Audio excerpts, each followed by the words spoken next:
Bom dia a todos. Primeiro eu gostaria de agradecer a presença de todos vocês aqui, agradecer ao Helder e a toda a equipe do TED pelo profissionalismo da organização e pela honra de estar podendo falar com vocês aqui um pouquinho da solução que a gente chegou.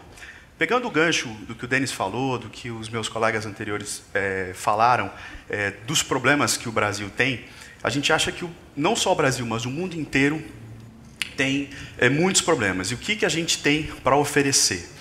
Primeiro ponto, assim, eu não sou o inventor do que eu vou falar, mas eu sou, digamos, o porta-voz, porque eu sou um pouco menos tímido do que o inventor, mas tudo bem. E esse inventor, que é o Norman, ele chegou por que ele chegou nessa solução que eu vou falar? Por causa de uma coisa chamada inconformismo. Ele chegou assim, ele precisava de um negócio, o que tinha que estava oferecido no mercado não era aquilo que ele queria, não chegava dentro daquilo que ele queria. Daí que ele começou a pensar como é que a gente vai solucionar o problema da água, né? Existem N situações interessantes, a questão da cisterna a gente conhece, é muito legal esse projeto. Ele traz um projeto, uma solução com um custo muito baixo, né? Mas, às vezes, isso funciona muito legal na questão do semiárido, onde existe chuva, né? Existe o problema de distribuição, mas existe chuva, existe água. Em alguns lugares do mundo, nem isso existe, né? Você pega regiões como a Arábia, regiões como o deserto do Chile, não tem água, né? Mas você tem bastante água, né? As pessoas tendem a achar que a água ela é meio infinita, né? É assim, se tem um rio, tem água. Se eu abro a torneira da minha casa, tem água. Mas não é tão simples assim, né? O Brasil hoje, ele possui o maior aquífero do mundo. Não sei se vocês sabem disso, que é o aquífero Guarani, que ele pega uma região muito grande. E você tem regiões no Brasil, como Ribeirão Preto, por exemplo, que com 3, 4, 5 metros você consegue ter água potável através de poços artesianos, né? Mas, ao mesmo tempo, você tem lá o Nordeste, você tem o semiárido, que é uma região super complicada. Desde 90, 100 anos que esse problema persiste, né? Até se criou a indústria da seca em virtude disso. Então, onde está o grande problema? Se, ao mesmo tempo, a gente tem muita água no Brasil, tem lugares que a gente não tem. Então, está na distribuição de água. Como que eu faço a água chegar? Cisterna é uma solução muito legal também. Mas eu também posso pensar em uma solução tecnológica, né? Essa solução tecnológica, né, que a gente está pensando, ela serve para uma série de situações, né? Situações, por exemplo, você tem os países da África, você tem uma série de rios, cachoeiras, mas você não tem distribuição de água, é muito complicado. Você pega países ricos que têm muito petróleo e, consequentemente, hoje ainda muito dinheiro, como os Emirados Árabes, Arábia Saudita, porém, você não tem distribuição de água, né? A cidade de Riad, na Arábia Saudita, antigamente era um oásis. Hoje não tem mais. Hoje ele é abastecida com caminhões-pipa, né? Hoje, o dinheiro do petróleo, né, como foi muito bem colocado, que é uma dependência química do nosso mundo hoje, ele subsidia a água mineral. Então, hoje você vai na Arábia Saudita, você compra água mineral a 17 centavos de dólar. Né? Você fala, pô, mas isso não custa em lugar nenhum. Você vai na Europa, você paga 2, 3 euros uma garrafinha de água, né? Às vezes mais caro até que um vinho, né? Mas lá não, hoje ainda tem isso. Só que esses países ricos, e outro país rico também, que tem sério problema, que é a Rússia, né? Eles estão muito preocupados, porque hoje eles têm dinheiro, têm petróleo, mas não tem água. No caso da Rússia, o problema de distribuição é porque congela, né, a distribuição de água, né? Então, como é que você vai fazer para chegar a água nas pessoas? Aí, pensando nisso, o Norman, através de uma informação muito interessante, que cerca de 1 bilhão de pessoas hoje têm dificuldade de ter água potável em casa, né? Então, o Norman chegou numa seguinte conclusão, né? Por que a gente não pode, se a gente não consegue distribuir, por que a gente não produz água? Você fala assim, mas como que eu vou produzir água, né?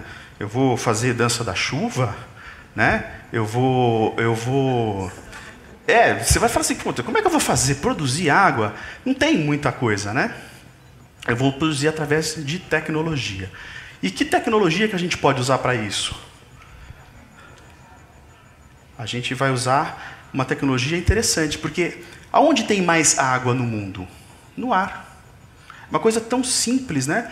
Porque você pega o oceano, você tem que dessalinizar. É um processo caríssimo e que raramente chega numa água que tem uma potabilidade satisfatória para o ser humano. E quando a gente fala em potabilidade, não é somente você pegar água para beber, mas você produzir alimentos, né? Então, hoje, a gente chegou à conclusão, através de anos de pesquisa. Em 2007 a gente formou a empresa e esse ano a gente conseguiu todas as certificações de uma máquina que produz água. Tem gente que acha, pô, isso não existe, isso é um disco voador, mas ela existe, ela está ali fora, assim, quando tiver um intervalo vocês fiquem à vontade para conhecer.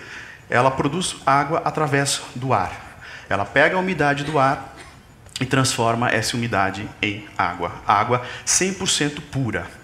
Quais são as aplicações que a gente tem hoje para esse tipo de equipamento? Por exemplo, uso em hemodiálise. Ela é uma água extremamente leve, ela não contém minérios.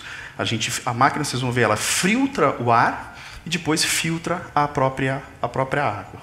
Certo? Outra aplicação são em questões de emergência. Por exemplo, a questão da seca e a questão de enchentes também, né?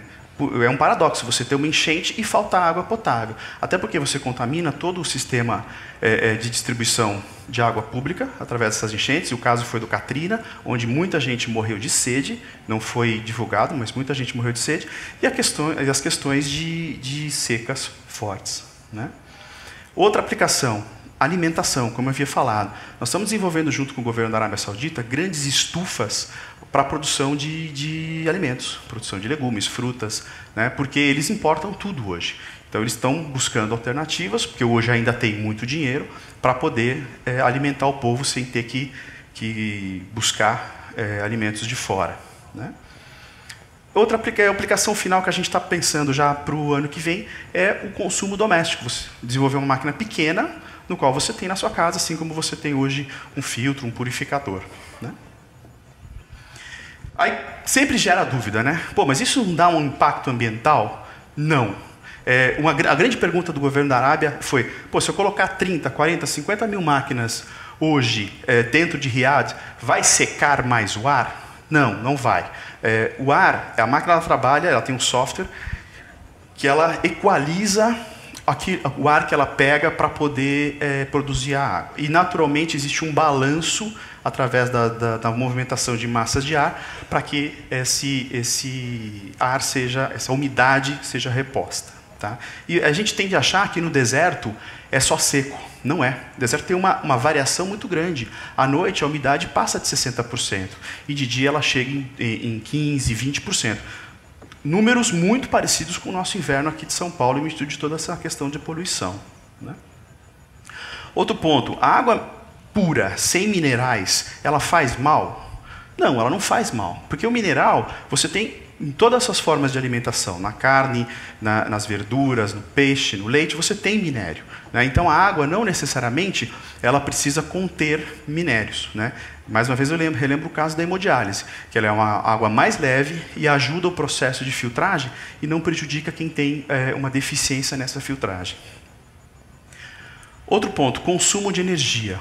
O consumo de energia é muito baixo e esse é o grande negócio, conseguir produzir água com baixo consumo em quantidade interessante. A máquina que está lá fora, vocês vão ver, ela produz 50 litros de água por dia.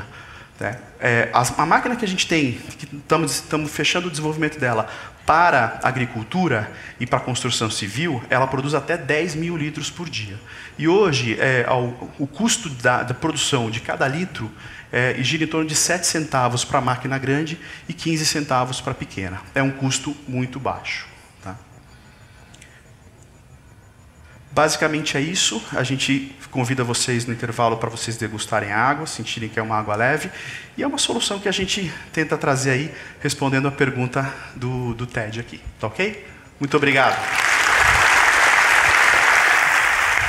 Obrigado. Obrigado.